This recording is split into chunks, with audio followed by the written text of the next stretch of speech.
Stop doing the things that you know are wrong that you could stop doing. Right? So it's a fairly limited attempt. First of all, we're not going to say that you know what the good is or what the truth is in any ultimate sense.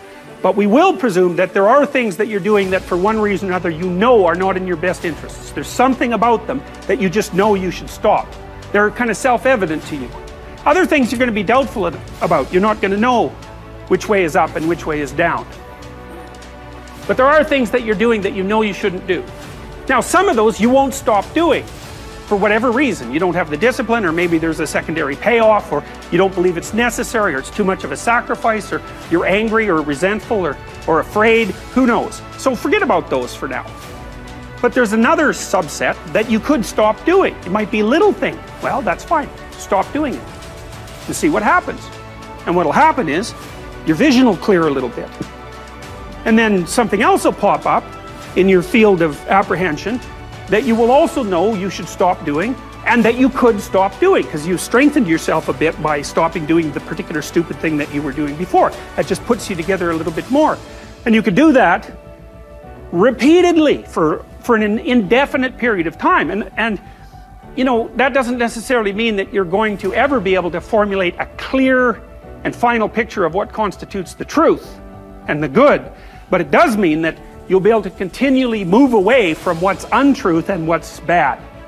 And you know, that's not a bad start. Make a damn schedule and stick to it. Okay, so what's the rule with the schedule? It's not a bloody prison.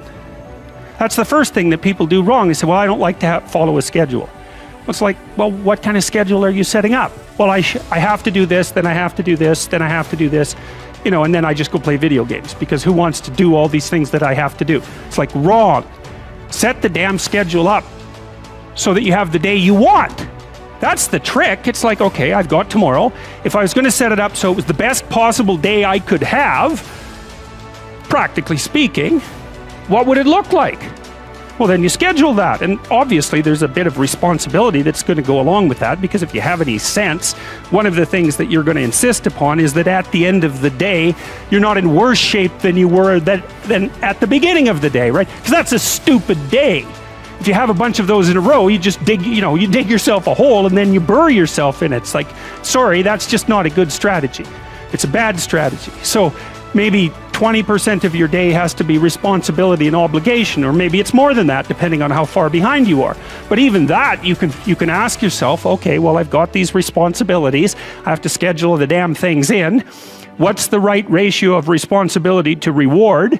And you can ask yourself that, just like you'd negotiate with someone who is working for you. It's like, okay, you got to work tomorrow. Okay, so I want you to work tomorrow. And you might say, okay, well, what are you going to do for me that makes it likely that I'll work for you? Well, you could ask yourself that, you know. So maybe you do an hour of responsibility and then you play a video game for 15 minutes. I don't know, whatever turns your crank, man. But, you know, you have to negotiate with yourself and not tyrannize yourself. Like you're negotiating with someone that you care for, that you would like to be productive and have a good life. And that's how you make the schedule. It's like, and then you look at the day and you think, well, if I had that day, that'd be good. Great. You know, and you're useless and horrible, so you'll probably only hit it with about 70% accuracy, but that beats the hell out of 0, right? And if you hit it even with 50% accuracy, another rule is, well, aim for 51% the next week, or 50.5% for God's sake, or because you're going to hit that position where things start to loop back positively and spiral you upward. Sometimes, you know, I can't sleep at night because I'm thinking about something, and usually what I'll do is go write it down. I have some writing to do, so I get up and I go write down what I'm thinking, and that usually does the trick. But because I had been playing with YouTube, I thought, well, I'll try making YouTube video and telling people what I'm thinking about, and see if that performs the same function as writing. And to me, the function of writing, well, it's twofold. One is conceivably to communicate with people, although the fundamental purpose for me is to clarify my thoughts so that I know to, you know, because if something is disturbing you, what that means is that it needs to be articulated. It's the emergence of unexplored territory, something that disturbs you. That's the right way to think about it. It's unmapped territory that's manifesting itself. It's like a vista of threat and possibility. And you need to articulate a path through it. And so that's what I was doing. It's like, I was thinking, well, this is bothering me and this seems to be why, and here's what I think is going on. And so I made the videos, and in some sense, I didn't think anything more of it. You don't have to necessarily have done anything wrong for things to get completely out of control.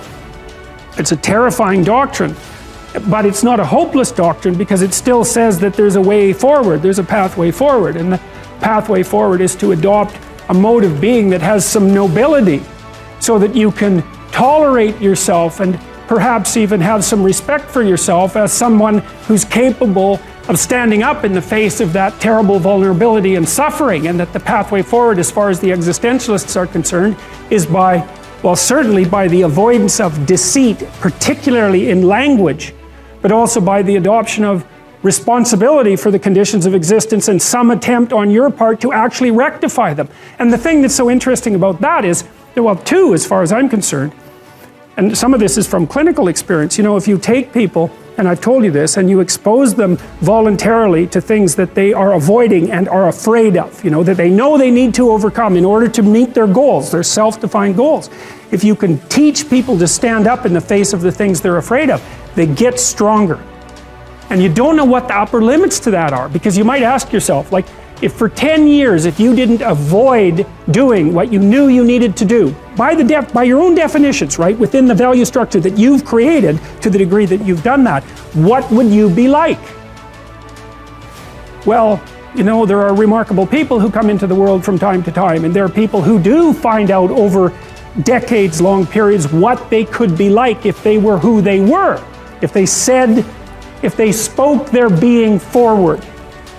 And they get stronger and stronger and stronger, and we don't know the limits to that. We do not know the limits to that. And so you could say, well, in part, perhaps the reason that you're suffering unbearably can be left at your feet, because you're not everything you could be, and you know it.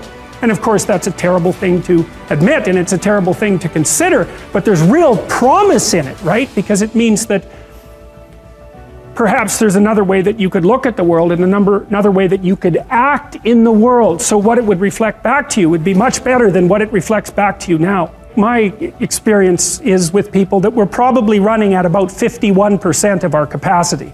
I mean, you can think about this yourselves. I often ask undergraduates how many hours a day you waste, or how many hours a week you waste. And the classic answer is something like 4 to 6 hours a day. You know, inefficient studying, watching things on YouTube that not only do you not want to watch, that you don't even care about, that make you feel horrible about watching after you're done. That's probably 4 hours right there. You know, you think, well, that's 25 hours a week, it's 100 hours a month, that's 2.5 full work weeks, it's half a year of work weeks per year. And if your time is worth $20 an hour, which is a radical underestimate, it's probably more like 50 if you think about it in terms of deferred wages. If you're wasting 20 hours a week, you're wasting $50,000 a year. And you are doing that right now. And it's because you're young, wasting $50,000 a year is a way bigger catastrophe than it would be for me to waste it, because I'm not going to last nearly as long. And so if your life isn't everything it could be, you could ask yourself, well, what would happen if you just stopped wasting the opportunities that are in front of you? You'd be who knows how much more efficient, 10 times more efficient, 20 times more efficient. That's the Pareto distribution. You have no idea how efficient people get. It's off the charts. Well, and if we all got our act together collectively and stopped making things worse, because that's another thing people do all the time, not only do they not do what they should to make things better, they actively attempt to make things worse because they're spiteful or resentful or arrogant or deceitful or homicidal or genocidal, or all of those things all bundled together in an absolutely pathological package. If people stopped really, really trying just to make things worse, we have no idea how much better they would get just because of that. So there's this weird dynamic that's part of the existential system of ideas between human vulnerability, social judgment, both of which are major causes of suffering, and the failure of individuals to adopt the responsibility that they know they should adopt. It isn't merely that your fate depends on whether or not you get your act together and to what degree you decide that you're going to live out your own genuine being. It isn't only your fate. It's the fate of everyone that you're networked with.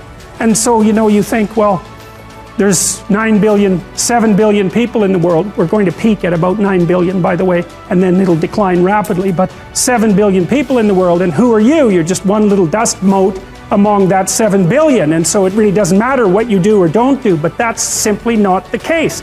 It's the wrong model, because you're at the center of a network. You're a node in a network. Of course, that's even more true now that we have social media. You'll know 1,000 people, at least over the course of your life.